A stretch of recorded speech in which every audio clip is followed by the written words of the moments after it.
I'm worth more than 20% in a relationship.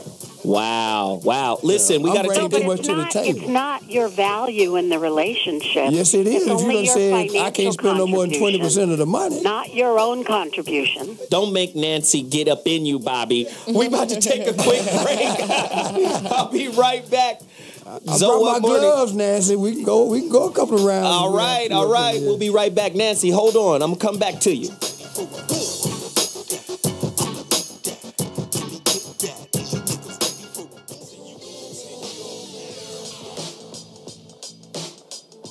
What's happening? This is your man Money B from Digital Underground, inviting everyone to join me for my new show, The Going Way Back Show with Money B, every Tuesday, 8 p.m. Pacific Standard Time, right here on TradioV. Join me, Tom Teasy, and DJ Always to give you your favorite hip-hop from back in the day.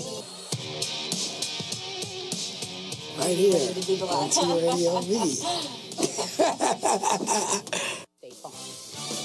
Speaking of basketball, the Grizzlies are set to give away neck tattoos to fans at the team's February 21st game against the Clippers. Fans will receive stickers with the words Grizzlies to go on their neck in celebration of one of the team's newest surprises, James Johnson. Johnson has a tattoo of the words Naaman 3913 on his neck. That's in honor of his son, who was born 6 weeks early, fighting for his life in intensive care. He's doing well.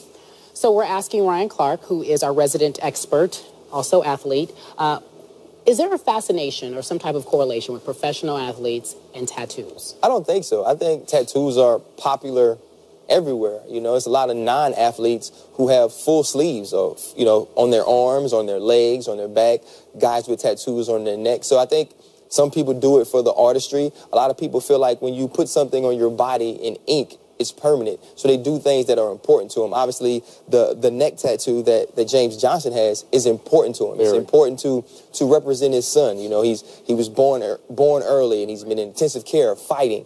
And so I think for him, it was just important to represent that. I think with athletes, what happens is it becomes popular and popularized because of how important they are to people. You know, you've seen so many people now have the tattoos on the back of their arms like LeBron James has of his initials. I was watching Marcus Smart play for Oklahoma State. He has his number on the back of his arm. So I think they're more visible. Basketball players especially. Allen Iverson kind of started it to where tattoos were important. I have tattoos. You know, and I also feel like tattoos doesn't say anything about your character, doesn't say anything about your upbringing or the type of person that you are. But I do view it as people see them sometimes negatively. When I was getting my tattoos, I made sure they could always be covered if I want to. If I wear a polo shirt, you won't see any of my tattoos. They're on my back, and they stop about right here on my arm. Because I know other people, employers,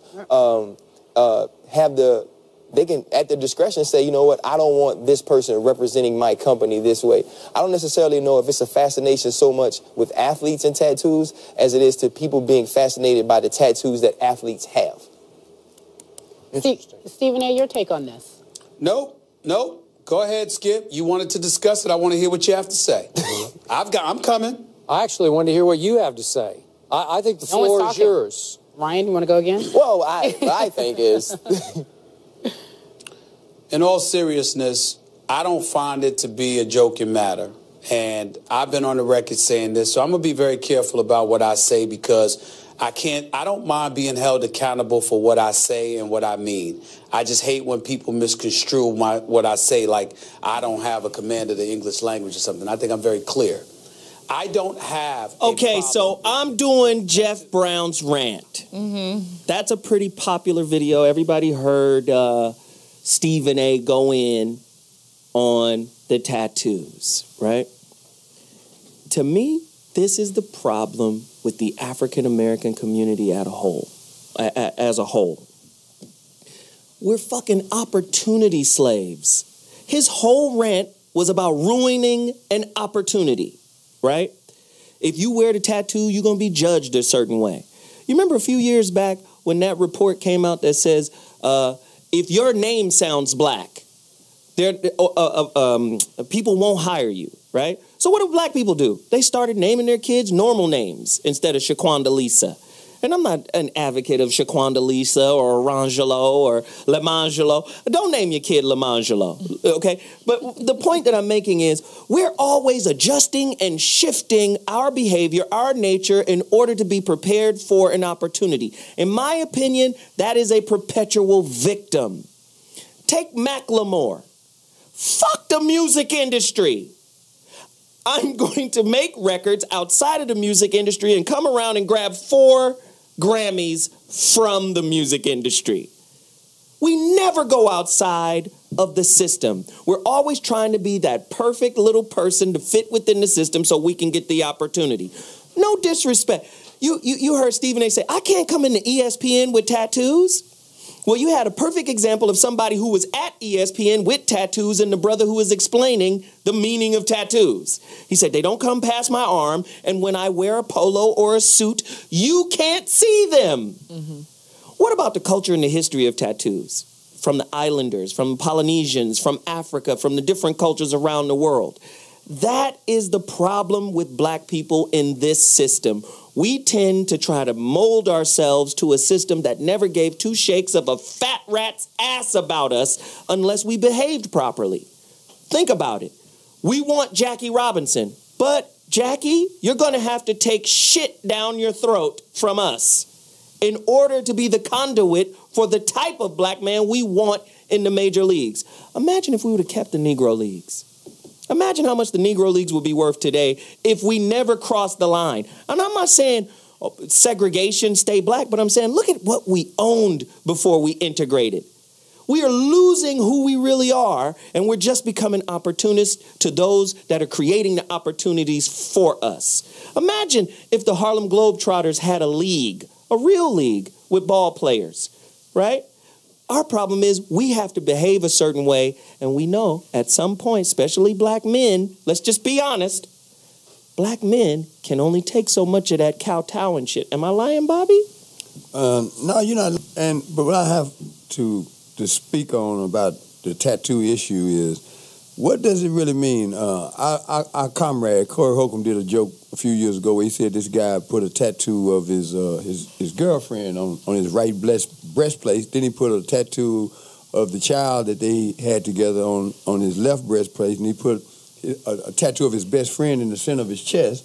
And he found out that the baby wasn't his, it was his best friend. He had 3 tattoos of people that he couldn't stand on his chest. Wow. So, and when he told that joke many years ago, it made sense to me because I don't have any tattoos, never had an interest in getting tattooed because it just didn't make a whole lot of sense unless it's something really, really powerful and sustaining that's going to last a lifetime like that ink is.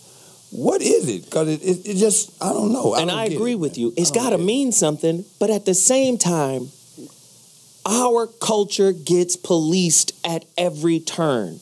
Whatever we do, like for instance, you can chicken fight as long as it's not black people chicken fighting. You can dog fight, right? Look at that boy Michael Vick. He got persecuted for dog fighting, and that's not a black thing. Dog fighting been going on for a long time. And he got ran through the mud over it, right? Every time guess what? Allen Iverson comes in with braids. Okay, no more braids, niggas. Every time we do something culturally, there's an attack on the culture.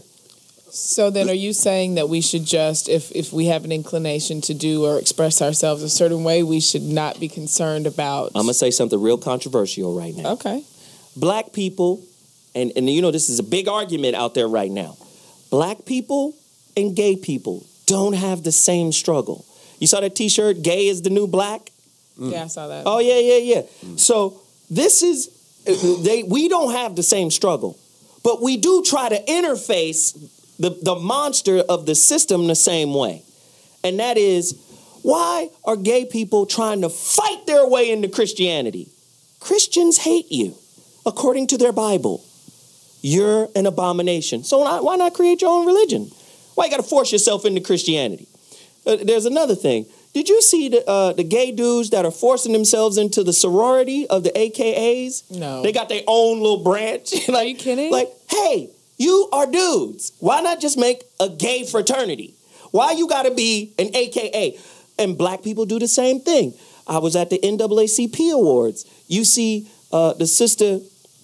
who plays Olivia Pope. I never watched the show. Kerry Washington. You see Kerry Washington talking about diversity, and it's a historic character. The character is a side chick who's fucking the president. It's a side chick. Every time we get praised, it's entertainment and for some base shit. Fucking Malcolm X, Denzel didn't get the award for Malcolm X. He got it for fucking Dirty Cop. Fucking Halle Berry didn't get the award for some great role she played. She got it for getting ran through by fucking what's the actor's name? Billy Bob Thornton, right? Thornton, we always like. You understand what I'm saying? The Butler. Here's an award for the Butler nigga. Okay, here's an award for the slave getting her ass beat. We get all of the stuff.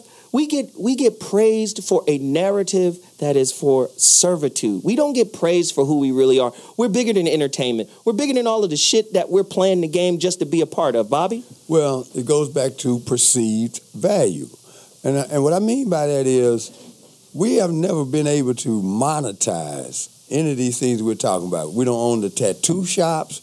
We don't brand the tattoos in a way that it becomes an income stream for these athletes and entertainers who paint their body with all that stuff. So my issue as it relates to the subject matter today, money and relationships, we have to do a better job of creating a better definition of what's valuable. Mm-hmm. Because as the lady that was on... she's still on. Nancy's still with us. Nancy talked about breaking money down. Well, there's more variables than just how much money you bring into a household. And we have to move away from that particular paradigm in order for people to be effective in relationships, in my opinion. Because if you start telling me I can't spend no more than 20% of the money, well, then I'm going to ask you about all the other things that I do and contribute to the relationship, and we're going to put a price tag on that. But don't women do the reverse of that, too, when they say you can't put a price on motherhood? Yeah, you can. And then they mess around and take half.